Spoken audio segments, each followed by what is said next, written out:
Competition today has made it very difficult for us as judges because there were so many great ideas and so much creativity. It reflected one thing about all of you and something that will make all of you a success, and that is you put in hard work.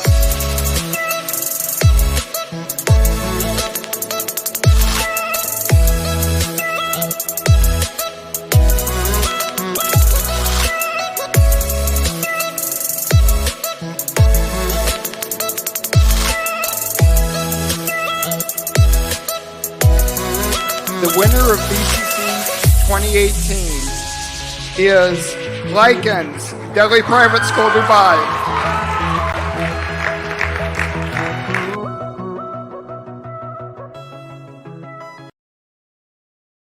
Got a good idea of what our previous challenge was like, and I hope you're excited for this year's competition.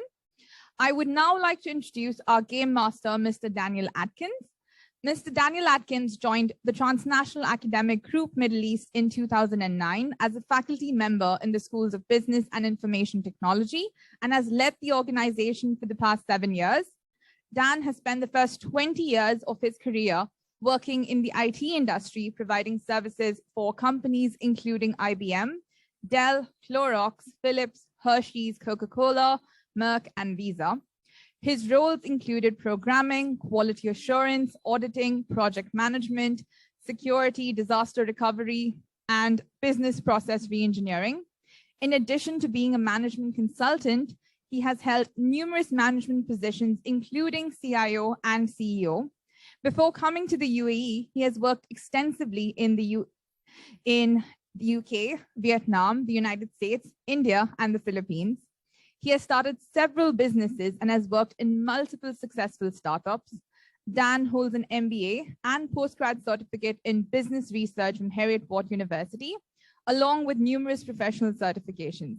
It is truly a pleasure to have you with us over here, sir. Over to you.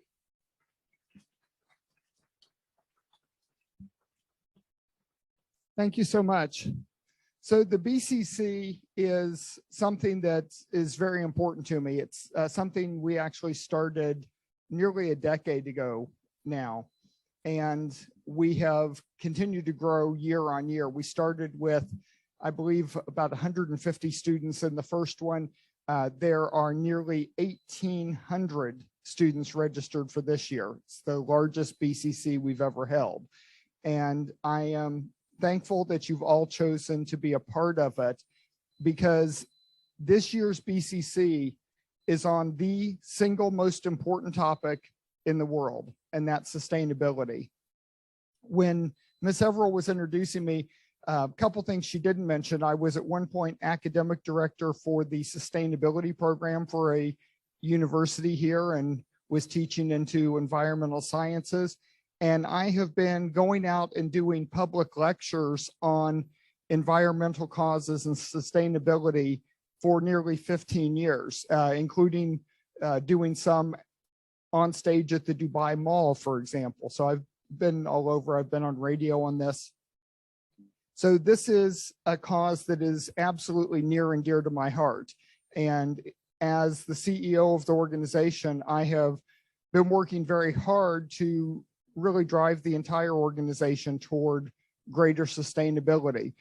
You may notice, we all have our metal water bottles, and we're trying to be both a plastic and a paper-free campus. And it most certainly is reflected in how I live my personal life. I am a firm believer that the most important challenge that the world is facing right now is around the environment and is around a sustainable future. And I want to apologize to all of you. I'm 54, so my generation is a large part of the problem. We mess things up, and our parents, the boomers, mess things up. And unfortunately, they left you holding the bag. See, they're going to be, my parents will be long dead by the time we hit the climate change tipping points. And they'll be long dead by 2035 to 2040, when MIT was making predictions about potential societal collapse because of environmental issues and resource issues. So they screwed it up. My generation screwed it up, and we left it in your hands to fix. Now, as human beings, one of the things that you will notice is we're not good at doing things we should do, but we're good at doing things we have to do. Think about maybe last January the 1st. How many of you made New Year's resolutions, probably that had something to do with eating better, sleeping better, exercising more, having better study habits? Any of those ring a bell? How many of them made it past February? Okay. We all know that these are things that we need to do for our long-term benefit. But unfortunately, as humans, we tend to do only what we have to do. Well, your generation is the first one where fixing the climate and fixing sustainability in the world went from a need to a have to. Your generation absolutely has to do it, because the consequences of 200 years of people not doing the right thing are coming back to your generation, and you're going to be the ones who have to deal with them. So this is why this is such an important topic to me, and this is why we made this the theme of this year's Business Cup Challenge.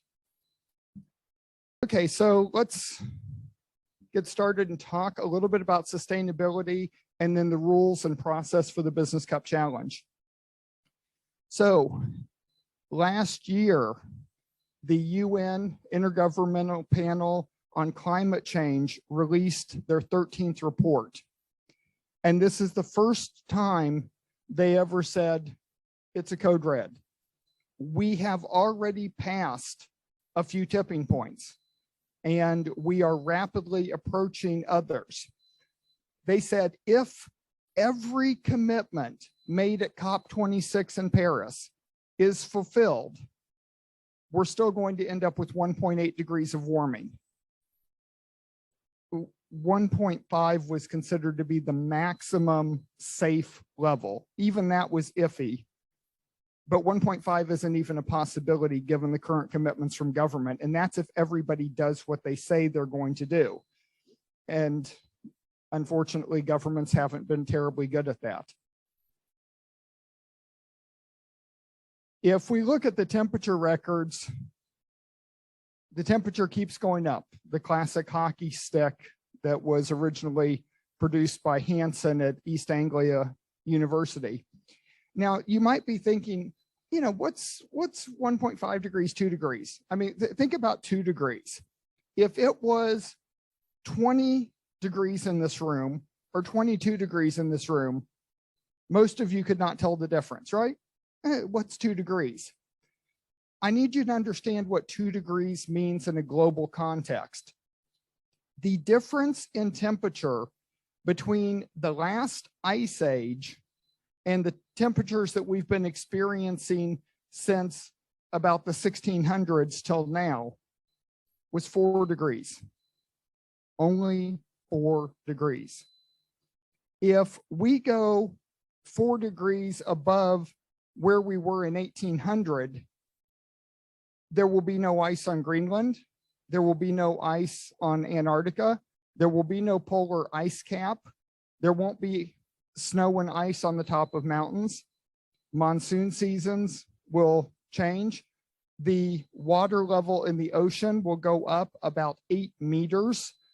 We would need scuba gear to be living in Dubai, because Dubai would be underwater at that point, along with a whole bunch of small islands across the Pacific. If you want to visit the Maldives, I would suggest you do it within the next 50 years. Otherwise, you'll need scuba gear. Okay. 2 degrees, 1.5 degrees even, is serious, because we don't know exactly where the tipping points are. And unfortunately, with tipping points, you don't know you've crossed them until after you've crossed them.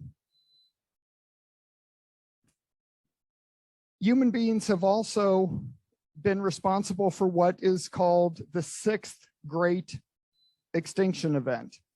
Okay, there have been 5 previous mass extinction events.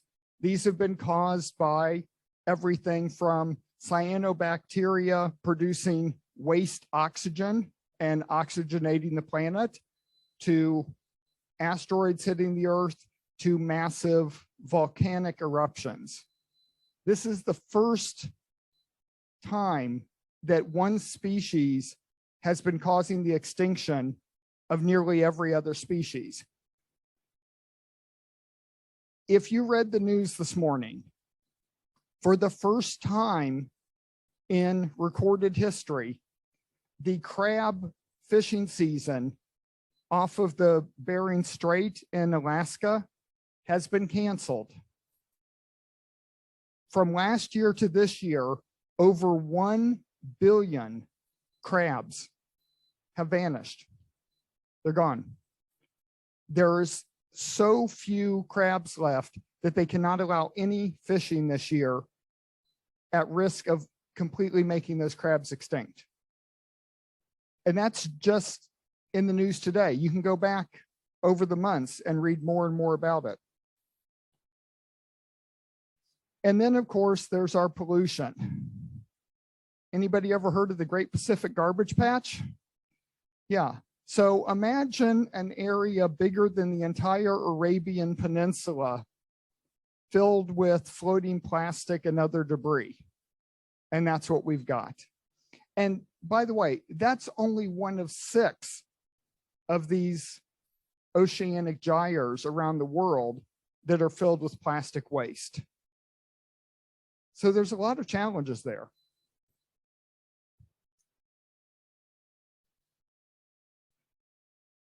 And of course, the world's population is increasing. We are right now plus or minus 8 billion people on the planet. And current best projections show that we're going to end up somewhere around between 10 and 11 billion people by 2100. And of course, all of those people are going to want to eat, drink, have electronic gadgets, have electricity, have places to live. You know, where are we going to find that?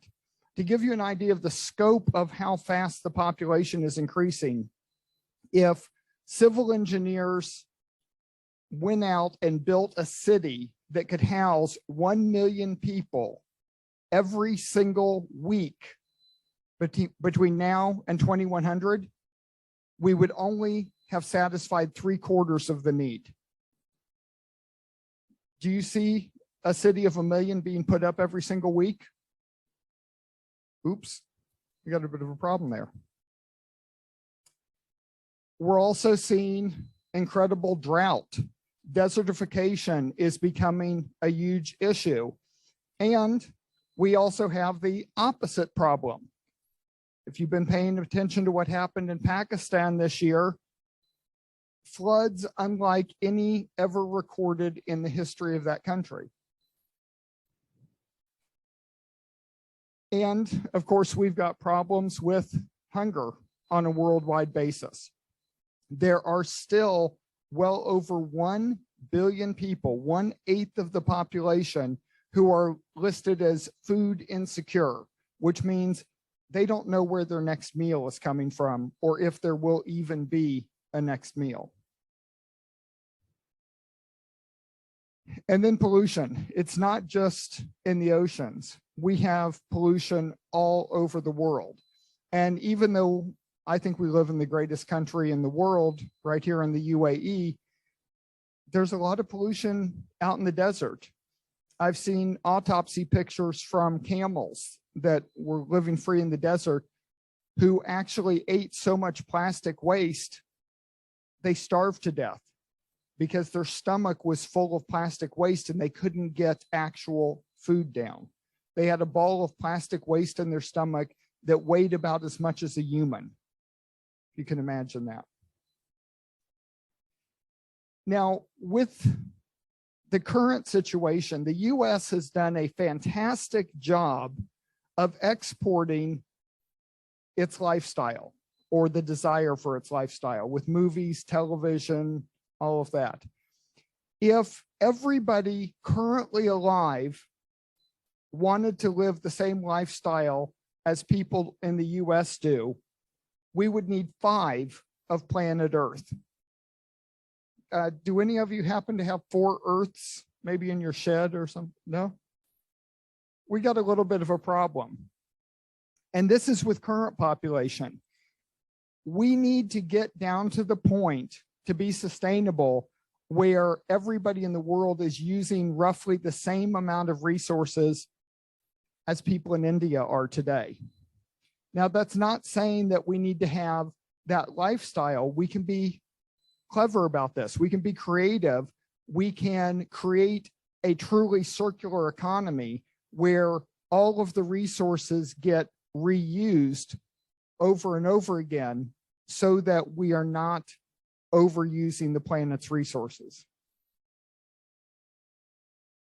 So to achieve this, the UN came up with the Sustainable Development Goals, and this is a follow-on from the Millennium Development Goals. And in one way, it's sad that these were even needed. If all of the Millennium Development Goals had actually been fulfilled, we wouldn't need these, but they weren't. So now we've got these goals to make the planet sustainable. There are 17 of them.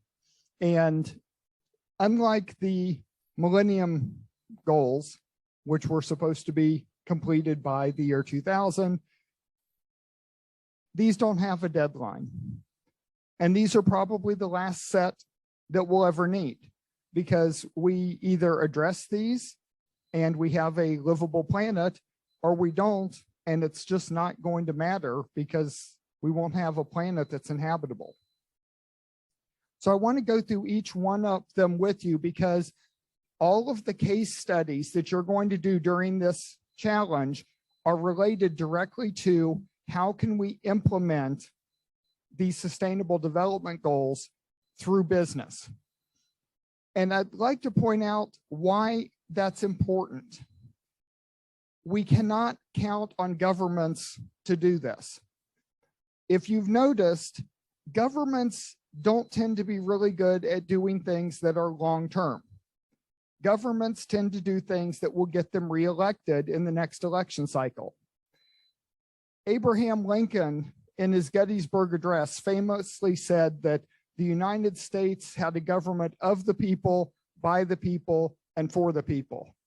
Beautiful idea. And maybe when Lincoln was alive, that was the case. It is not the case anymore. Corporations have become so big. We have corporations that are bigger than entire nations, both in terms of number of employees and in terms of revenue and the money that they have. These corporations have been very good at effectively capturing the government through giving money to people's reelection campaigns, making sure that they get lucrative jobs when they're no longer in the government, and things like this. So the reality is, it's now government of the corporations, by the corporations, and for the corporations. And the only way that you get a corporation to do something is if you convince them that it is in their financial interest to do so. So if you look at things like green energy, there are only 2 reasons corporations have been switching to green energy. One is it's actually become cheaper in many cases to use green energy than to use fossil fuels.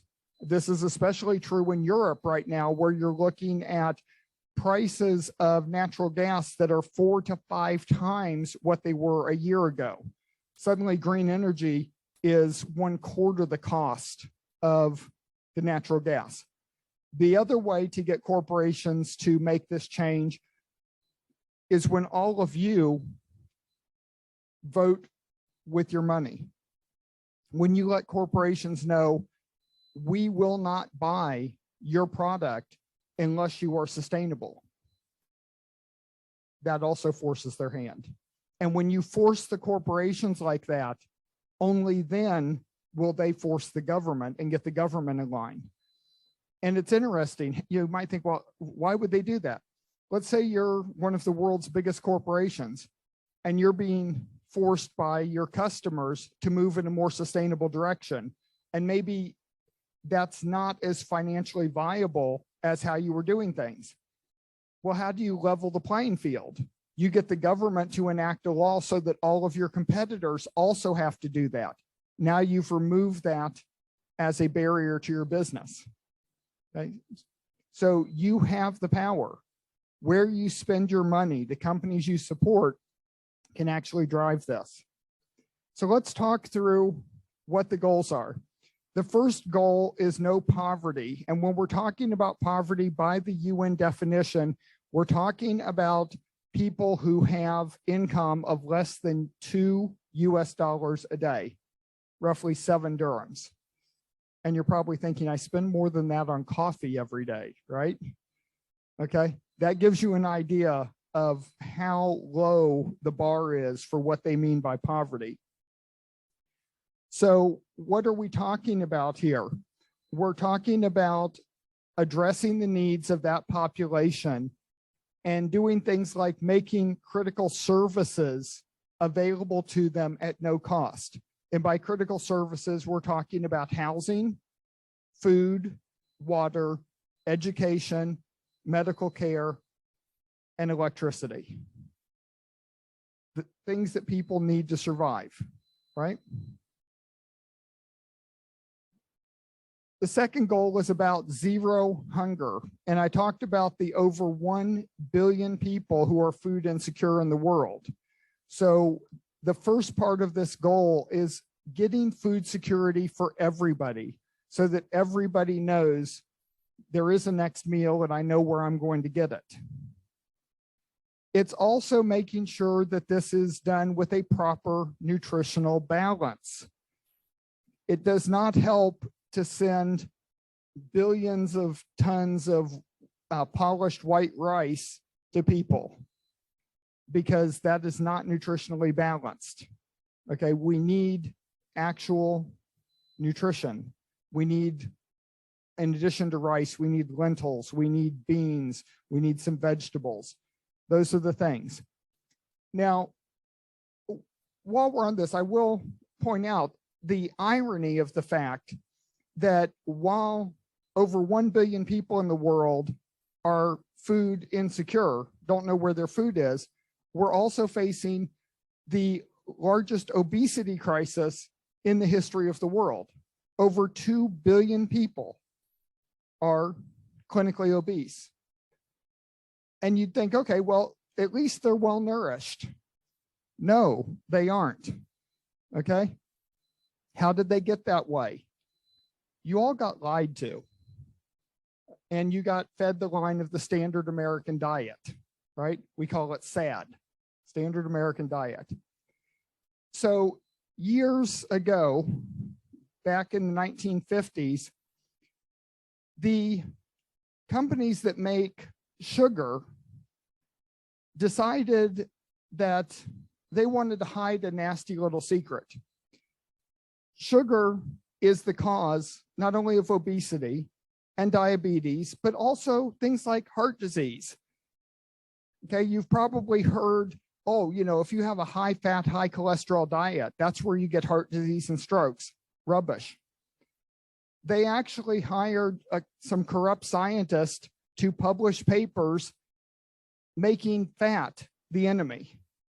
And through the 1960s, 70s, 80s, 90s, and even early 2000s, all you were hearing was, you need to be on a low-fat diet.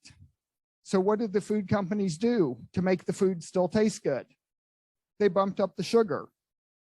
And amazingly, as the United States is a good example, went on a low-fat diet, you would think heart disease, strokes, issues like that would go down. They went up. Fat's not the problem. Sugar is. So when we're talking about proper nutritional balance, that should be food with no added sugar. The last thing we need are the 6 big processed food companies shipping their food to people around the world and getting them hooked on that food, causing them to have diseases that they've never even had and to have massive obesity. And you would think, would anybody be that evil? Nestle makes baby formula. They went into countries across sub-Saharan Africa where women breastfed their babies the way nature intended, right? The way every other species does. And they actually convinced through outright lies, and this is documented. I mean, Nestle can try and sue me, but they've already lost this case. With outright lies, told the women that their formula was better for the baby than mother's milk. And they got women to switch over. And they got it to the point where it wasn't socially acceptable to breastfeed. And then they jacked up the prices, and babies have actually starved because of this. So yes, corporations would do this, okay? So proper nutritional balance. Good health and well-being. Point 3, we need to reduce or eliminate endemic and chronic diseases. So the Bill and Melinda Gates Foundation has been doing a great job on things like vaccines for malaria. The first malaria vaccine has actually been rolled out. If you've ever watched the 10 most dangerous on Netflix or Discovery or one of those, you know, they're talking about the 10 most dangerous animals in the world. You know what the most dangerous animal in the world is?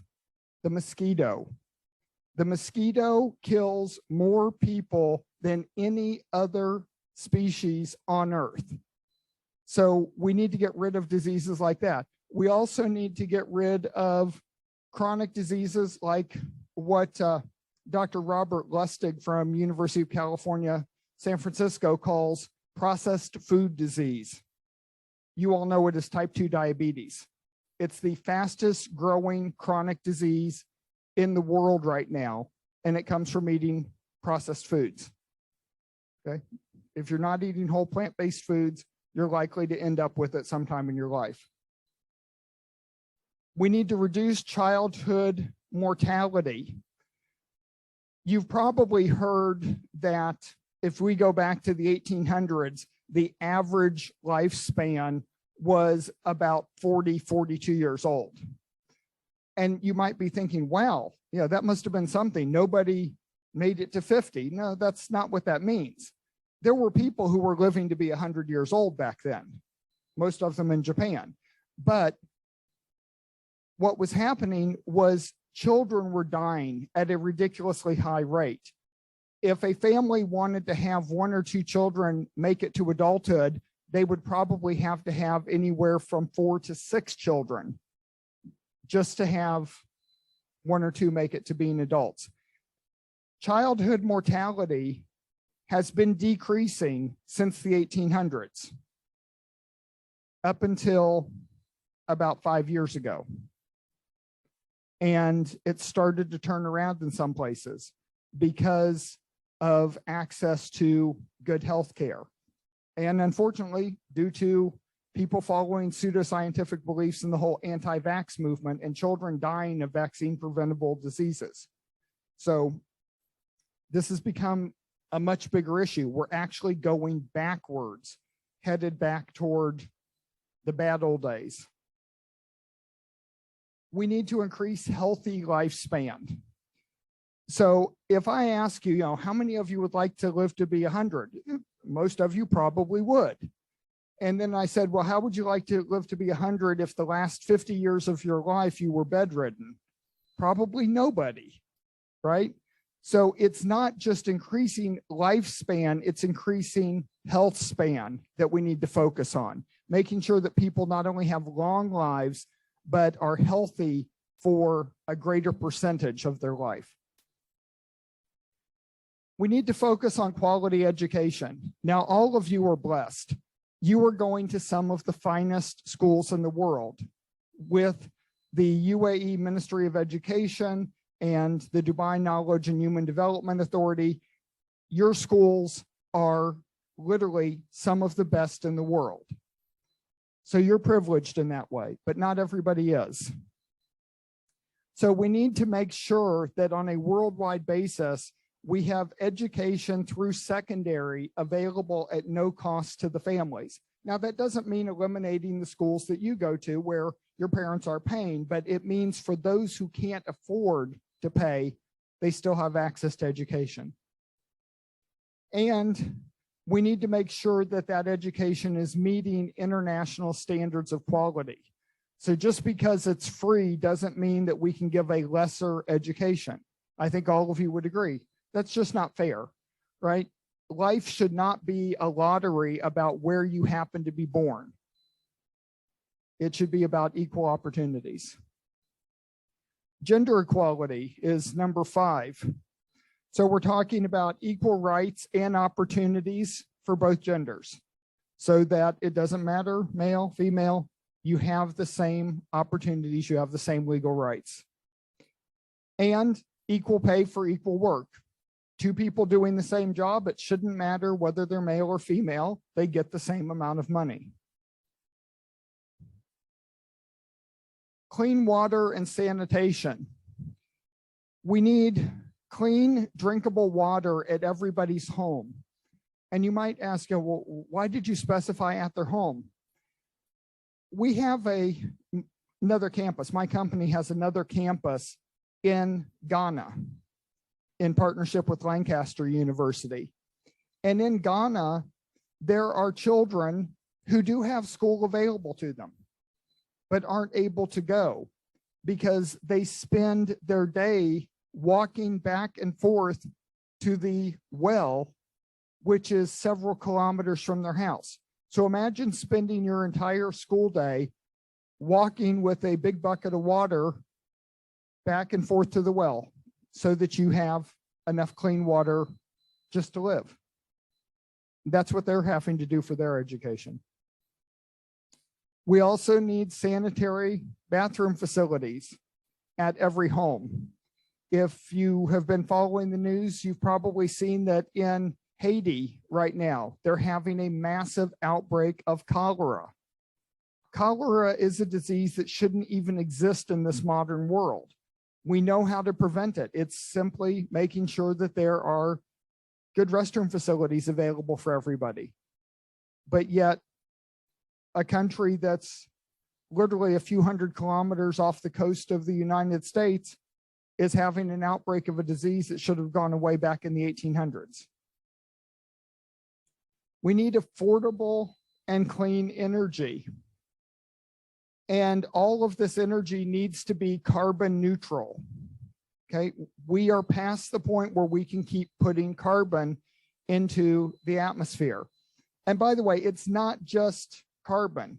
I think all of you probably heard about the explosion on the Nord Stream natural gas pipelines, which released methane into the atmosphere.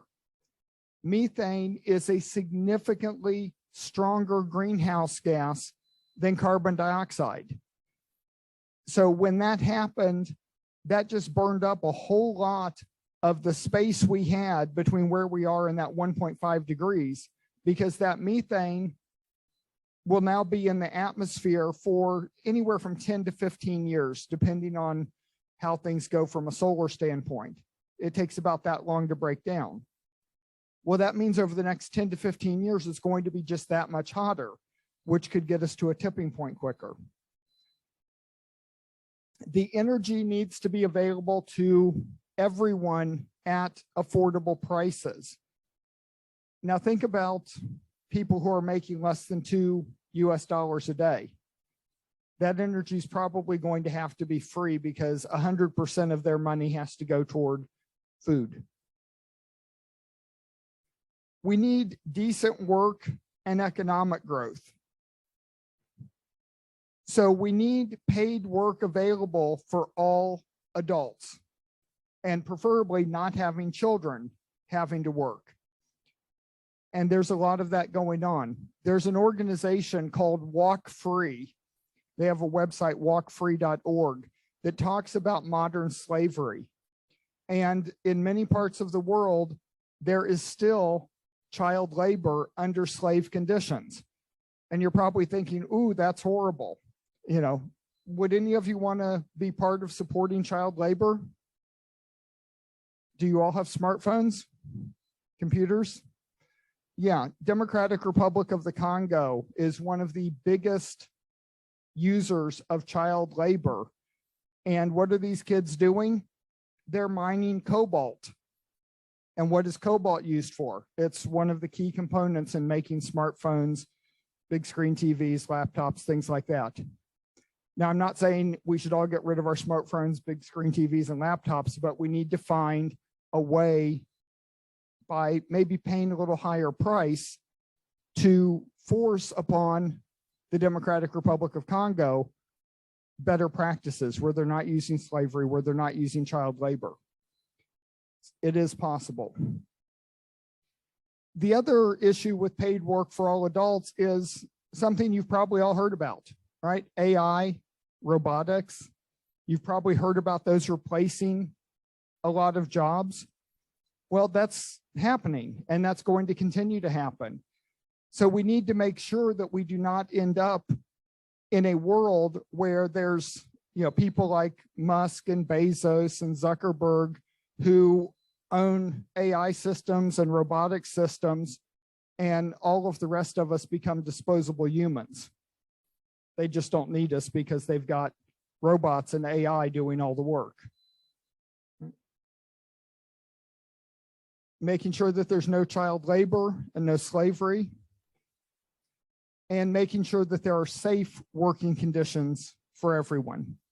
One of the reasons we have seen so many factory jobs move from one country to another is because some countries have much stricter regulations around worker safety, some have less, so they move the jobs where workers are not protected. And we need to make sure that there are livable wages for all. And what a livable wage is depends on where you live in the world. So if you're living in Ghana, for example, you can live quite reasonably on $500 a month. If you are living in the San Francisco Bay Area, to live that same quality of life, you're needing to make probably 10 or 15 times that much. So it's going to vary based on where people are, but everyone needs to have a livable wage. We need to create industry, innovation, and infrastructure. All of the things we're talking about will require additional infrastructure, will require a lot of innovation, and we need to be building this into less developed countries. Now, China has actually been doing quite a bit with this with the Belt and Road Initiative, but that's not enough. All of the more developed countries need to be helping the less developed countries build up this infrastructure. And let's be honest, how did the more developed countries become the more developed countries? They were all imperialist powers who have spent decades or hundreds of years taking resources from these less developed countries and bringing them back to their home country. It's not fair. It's not right. It did happen. We need to reverse that trend, and we need to have the more developed countries take some of what they stole and actually give it back in terms of infrastructure and industry and things like that. We need to ensure that industry and the infrastructure actually supports the Sustainable Development Goals. We do not want to be building industrial complexes or infrastructure that's actually causing more pollution or causing more environmental damage. We need to reduce inequalities in the world. And let's start with reducing income inequalities. Now, I'd mentioned that there are approximately 8 billion people, plus or minus a few, in the world right now. Did you know that there are 16,000 people that have as much wealth as the other 8 billion put together? Does that seem fair? No. And during this COVID pandemic, and really since the 1980s, that's been getting worse and worse and worse. In 2015, we actually hit the crossover point where the top 1% of wage earners in the world earned more than the other 99% combined. That was in 2015, and it's gotten progressively worse since then. In fact, more billionaires were created during the COVID pandemic than during any other 2-year period in the history of humanity. We also need to reduce the inequality between countries. It is not fair that countries that had exploited other countries for sometimes hundreds of years are able to live very high, and the countries they exploited are still impoverished. We need sustainable cities and communities. So we need cities and communities that are food independent, that aren't relying on having to import food, that are water independent. They have enough fresh water for all their needs. They have enough energy without having to import it from anyplace else.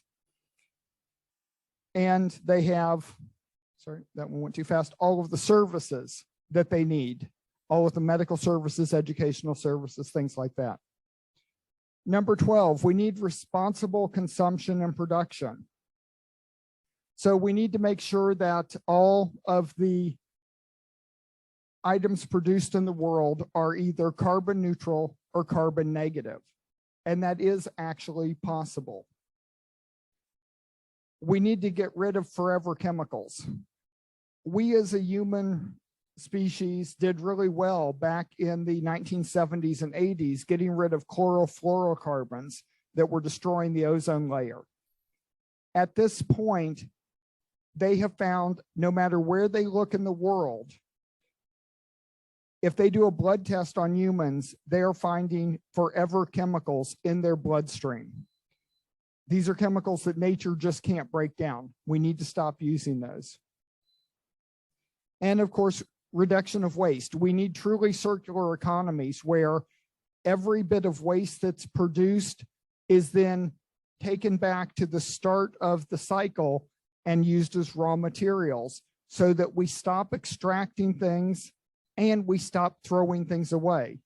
We clean up the Great Pacific Garbage Patch and the other 6 gyres and actually use all of that as feedstock for other things and make sure it never happens again. We also need to eliminate overconsumption.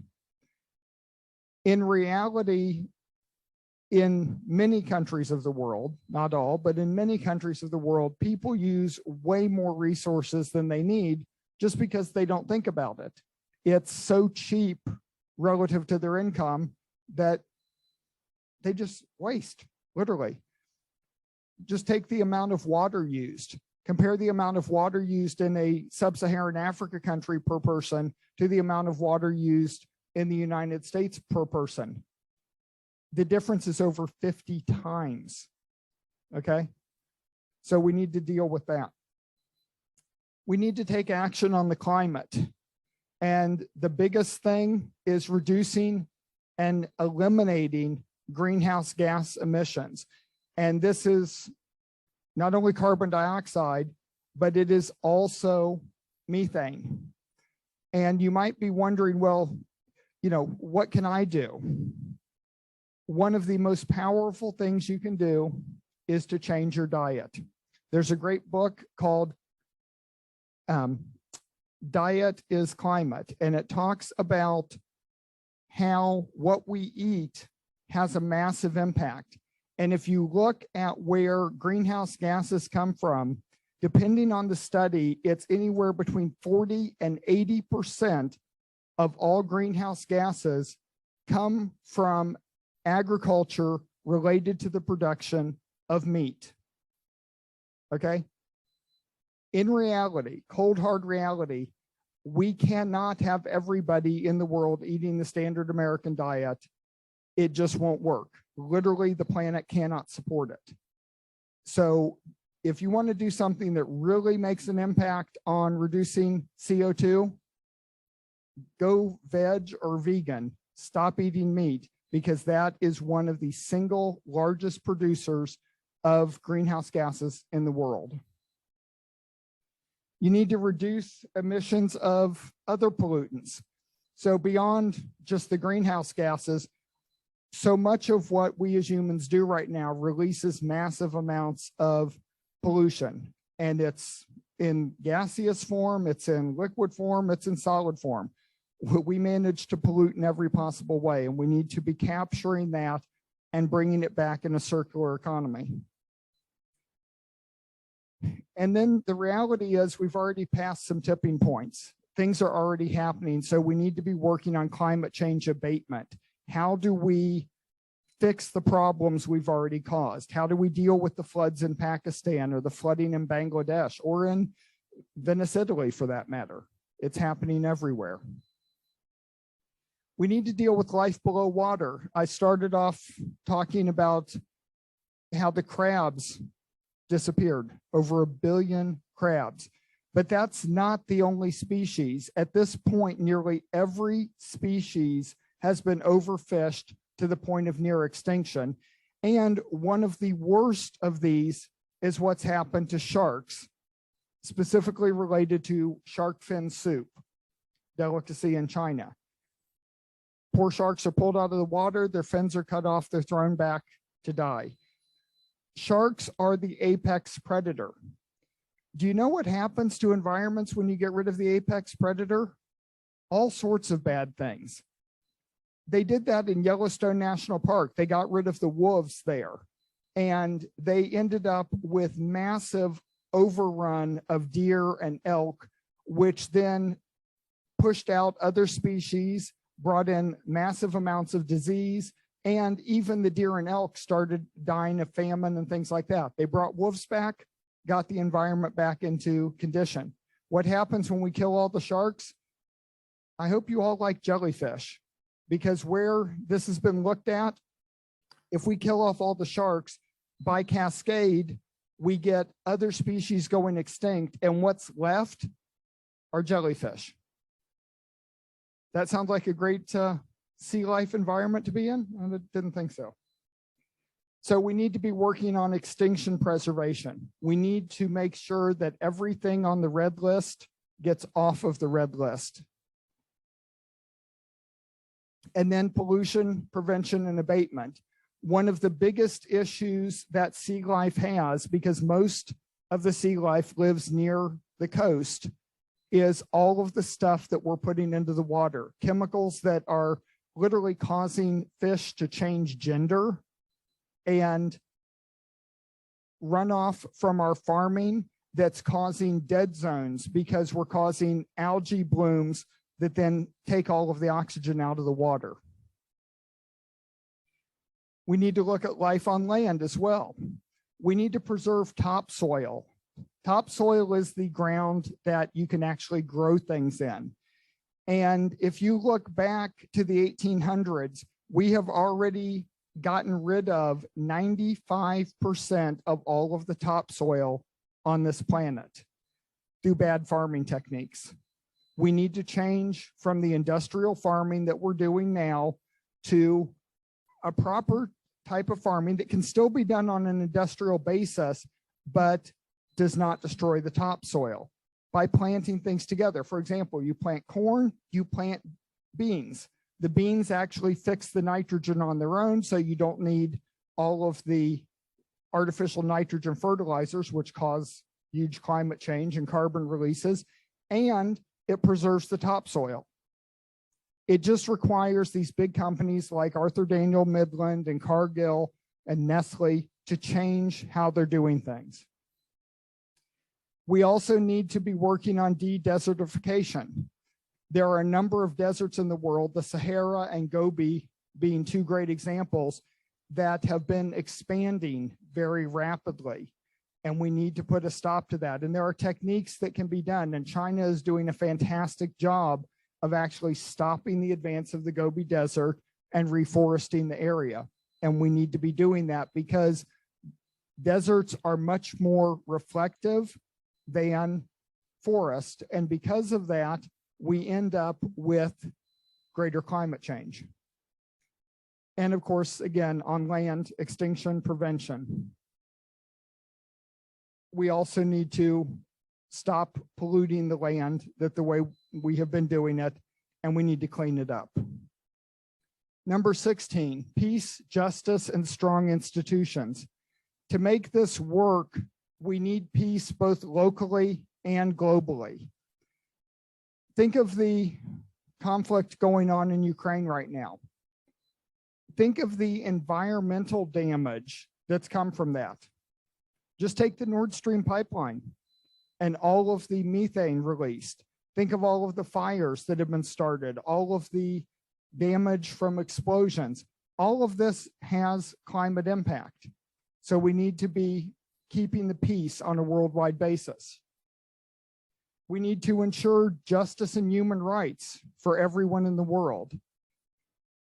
That's part of having true equality. Equality also needs to mean equality of rights so that people are not disappeared by governments that don't really care about their people.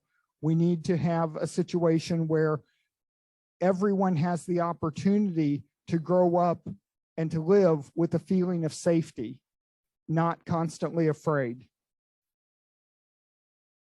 We also need to eliminate corruption. And a big part of this is understanding why corruption exists. If you think about it, why do police officers or people working in government offices ask for bribes?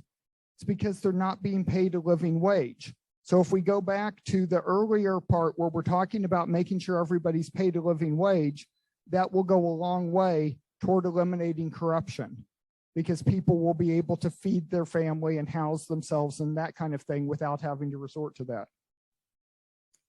And we need to have robust institutions around the world to maintain this. And then finally, goal 17 is partnership for the goals. So we need to incentivize governments to participate in the development goals. And that's something we can all do by applying pressure to our government and by applying pressure to businesses to get them to do it. Okay, so that's the 17 goals. And I hope this has been really eye-opening for you. I've probably said some things to you that no adult has ever said to you before, but you needed to hear it because you're the ones who are going to be fixing these problems so that you and your children have a world that is truly livable and someplace you'd want to live. And that's what we're doing here, training people on how to participate in achieving these goals. Okay, so let's talk about how we're going to run BCC 2022. It's 3 weeks starting on October 20th. You'll get a new case every Thursday. It will be sent out to you, and you will have till the next Thursday to turn it in.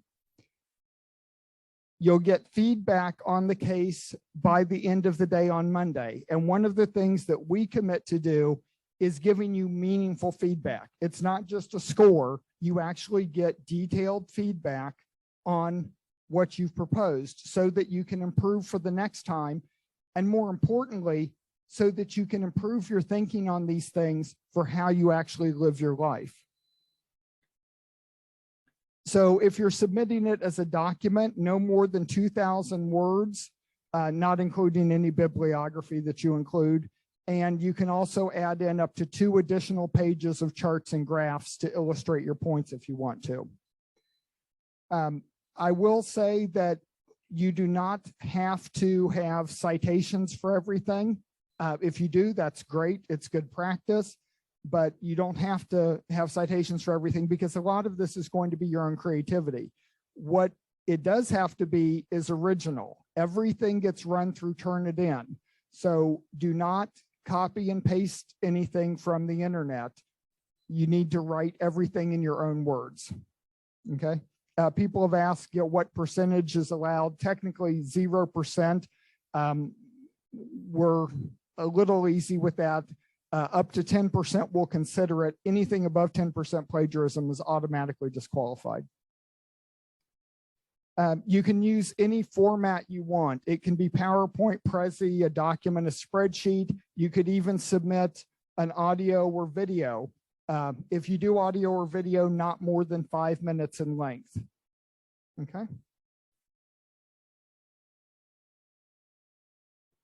So the idea that you come up with has to be related to the business or one or more of the strategic development goals or sustainability development goals, and it has to be something that's actually possible. Okay. You know, if we had unlimited time, money, power, and didn't have to follow the laws of physics, we could come up with all sorts of solutions, but that's not realistic. Okay.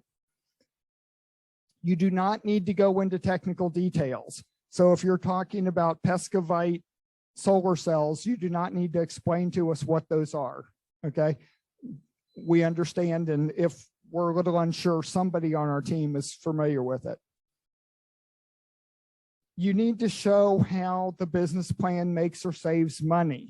Okay.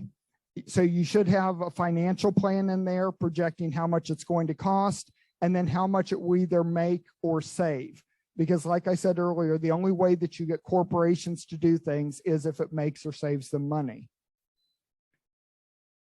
And you need to have a pestle analysis. We will specifically be looking for the financial plan going out as far as it needs to break even, and a pestle analysis where you consider political, economic, social, technological, environmental, and legal impacts. And when we're talking about the pestle analysis, you need to think of it in two ways. In what way does each of these categories drive your solution? So if we're talking environmental, the environmental concerns will probably be a driver that will push you toward your solution.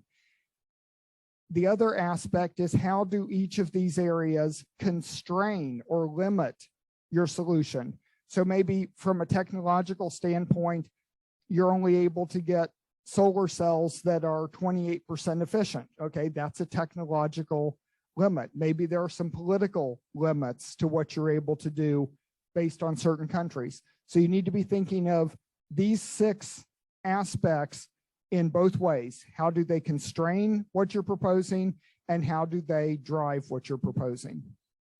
And not everyone will do both. Some of them will only constrain, some of them may only drive. Whoops. Skipped ahead. And you need to consider also any existing or future competition for whatever idea you've come up with. And that doesn't mean that if there's competition, you can't go forward. How could you do better than the competition? Or maybe how could you collaborate with that competition and actually come up with a more synergistic, better overall solution? Okay, so every week we're going to post a leaderboard. At the end of week 3, the top 5 teams basically get the golden buzzer. They go straight through to the finals, right? In week 4, every team will get the final case, and those not in the top 5 on the leaderboard will get an elevator pitch case. So those who got the elevator pitch on the 19th of November, you'll come to the finals and you'll present your elevator pitch with a 40-second time limit. The best 5 pitches then go on to the final case round.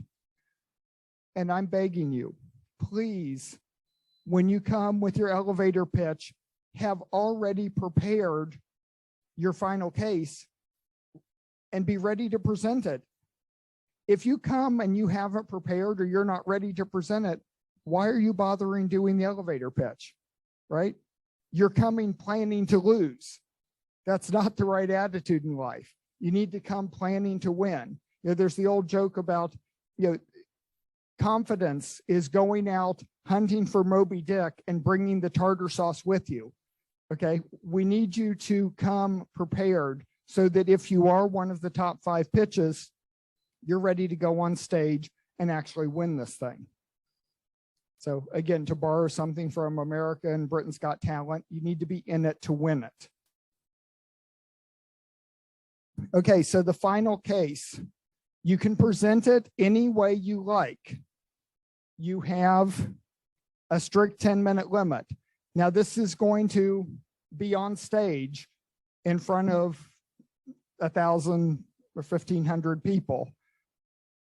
But if you want to do it with, say, a video, that's fine. You don't have to be standing up talking. We had one team in the second year we did this, did an incredible video based on the RS Animate technology. And it was amazing. They came in second. I thought they actually should have won, but they did such a good job at it. They actually got hired to do a marketing campaign for a real business. So you never know who might be watching in the audience. The judges will then determine first, second, and third places, and there'll be prizes for the top 3 finishers and their teachers. Okay, so that is the BCC 2022, and it's about the most important topic in the world. Thank you so much.